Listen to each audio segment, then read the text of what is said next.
हमारा टॉपिक है plant tissue culture. Plant tissue culture को हम माइक्रो प्रोपगेशन के नाम से भी जानते हैं। सबसे पहले टिश्यू कल्चर की रिक्वायरमेंट क्यों पड़ी?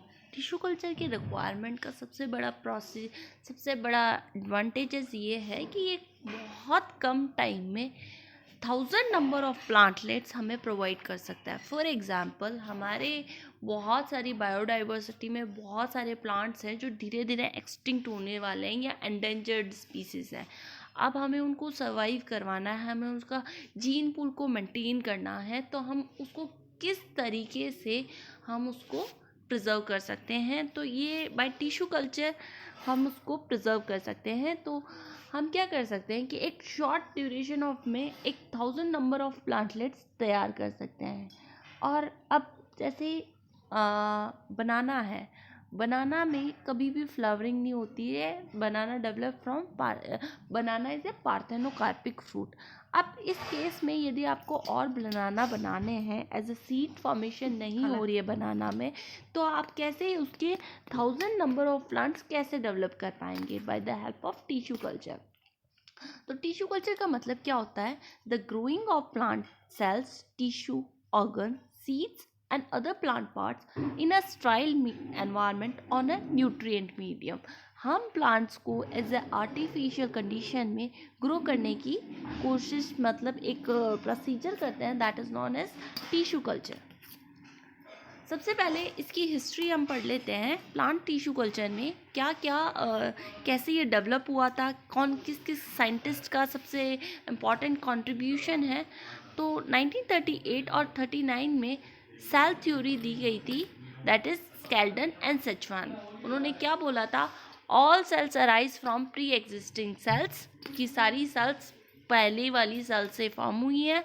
And the basis of a living body is a cell, ये इन्होंने दिया था। एंड रेडुलोफ ऑफ विर्चू ने दिया था ओमनी सेलुली ई सेलुली, that is all cells are form from pre existing cells. 1902 में फर्स्ट अटैम्प्ट हुआ था टिश्यू कल्चर का, जो हाबरलैंड ने किया था। Haberlandt is a pioneer scientist to discover the tissue culture. Then इसके बाद में 1939 में कंटिन्यूसली ग्रोइंग कैलस कल्चर, जो वाइट ने दिया था, कि कैलस को हम कैसे कंटिन्यूस ग्रो कर सकते हैं by changing the medium. And 1946 में whole plant develop from a shoot tip. अब हम शूट टिप की बात करते हैं, तो शूट टिप को ही हमने एज अ एक्सप्लांट क्यों लिया? एक्सप्लांट हम टिश्यू कल्चर में उस पार्ट को बोलते हैं जिससे हम टिश्यू कल्चर करके पूरा कंप्लीट प्लांट फॉर्म करेंगे। Explant can be seed, can be leaf, can be any part of the plant जो रीग्रोथ करके पूरा प्लांट फॉर्मेशन कर सकता है। एंड ये कैपेसिटी एनिमल्स में नहीं होती है, प्लांट्स में ही क्यों होती है? इस क्वेश्चन का आंसर ये है कि प्लांट इज टोटीपोटेंट।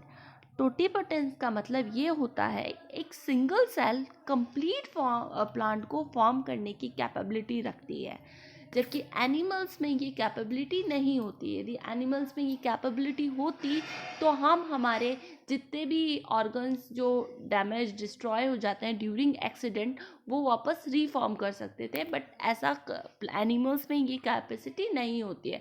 एनिमल्स में ये कैपेसिटी ओनली एम्ब्रियोनिक स्टेज में होती है। वो होती है स्टेम सेल्स, जो होती है प्लूरिपोटेंट। प्लूरिपोटेंट सेल्स किसी भी सेल्स में डिफ्रेंशिएट हो जाती है। तो during embryonic stage is possible, but आप अडल्ट होते हो तो धीरे धीरे क्या होता है कि सेल्स में डिफ्रेंशिएशन आ जाता है, जिसके कारण सेल्स अपनी डिवाइडिंग कैपेसिटी को लॉस कर देती है, जबकि प्लांट में ये capacity through out life cycle चलती है। 1940 से 1950 में ऑर्गन रीजनरेशन ऑन कैलस, जो बॉल ने दिया था।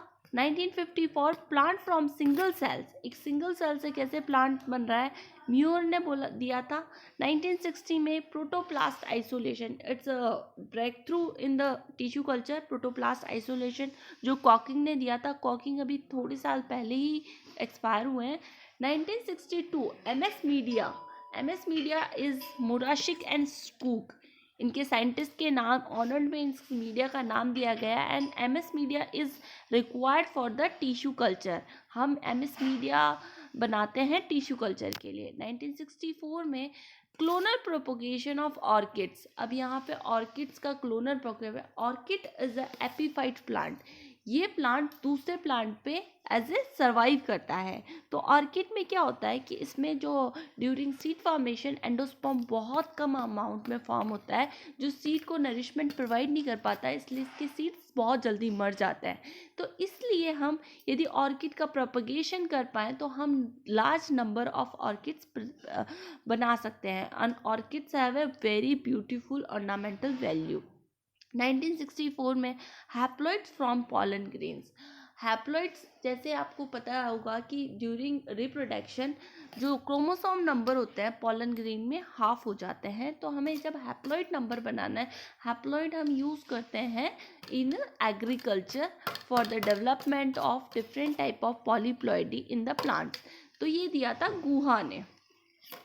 1970 फ्यूज़न ऑफ प्रोटोप्लास्ट बताया था पावर ने। 1971 plant from protoplast Takebe. Then 1981 somaclonal variation दिया था लार्किन ने।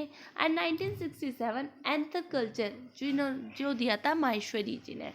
अब हम टिश्यू कल्चर के मीडियम की बात कर लेते हैं। तो न्यूट्रिएंट मीडियम कॉमनली यूज़ होता है। इसमें हम मेजर पार्ट में अलग अलग कैटेगरीज में डिवाइड करते हैं। That is micronutrient, macronutrient, micronutrient, vitamins and फेरेंस कार्बन सोर्स।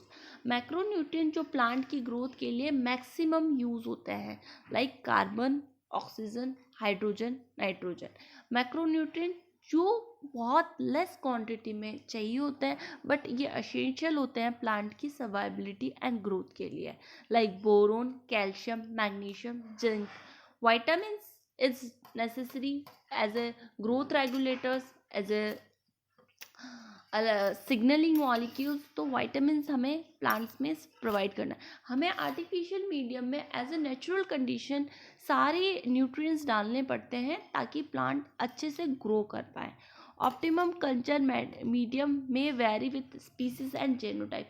हर प्लांट का मीडियम का जो कंपोजिशन होता है वो चेंज होता है। जब आप एमएस मीडियम का कंपोजिशन करेंगे, आप जब रिसर्च करते हैं तो आपको पहले उसका प्रोटोकॉल डिसाइड करना पड़ता है, उस प्लांट का नेचर डिसाइड करना पड़ता है कि ये कौन से हैबिटेट में रहता है, तो इसको कौन सा सोर्स सबसे ज़्यादा चाहिए होता है। ये ड्यूरिंग स्टडीज़ हमें पता चलता है।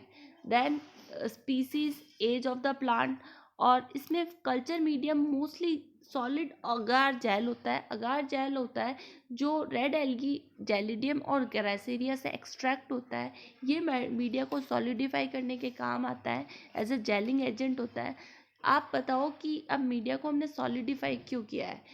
मीडिया को हमने इसलिए सॉलिडिफाई किया है ताकि वो जो सेल्स है वो इजीली उसमें सर्वाइव कर सके और उससे maximum amount of nutrients extract कर सके। पीएच 5.8 होती है। यदि पीएच इससे ज़्यादा होगी तो भी प्लांट सर्वाइव नहीं कर पाएगा, कम होगी एसिडिक कंडीशन में भी प्लांट सर्वाइव नहीं कर पाएगा।